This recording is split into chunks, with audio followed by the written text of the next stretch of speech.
Qaytaradi Abduvahid. Najib To'sa. Hop, yo'nalishni topdi. Ammo yeta olmadi.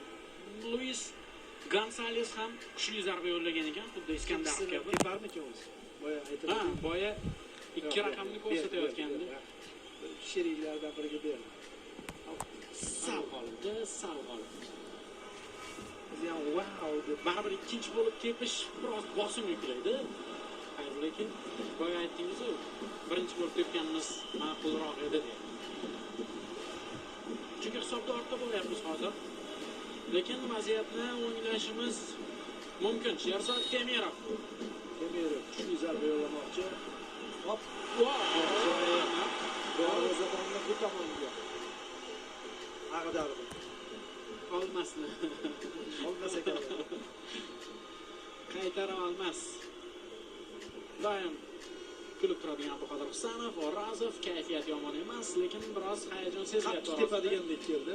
Shunaqa tuyulgandi menga. Endi Iroq chempionatini yondiryapti Temirov, ancha tajriba to'plab qo'ydi. Bejiz terma jamoa libosida harakat qilmayapti bu futbolchimiz. Va Jamoaning eng zo'r futbolchilaridan biri Ne'matov katta sahnaga chiqish kerak. eng zo'r futbolchi emas.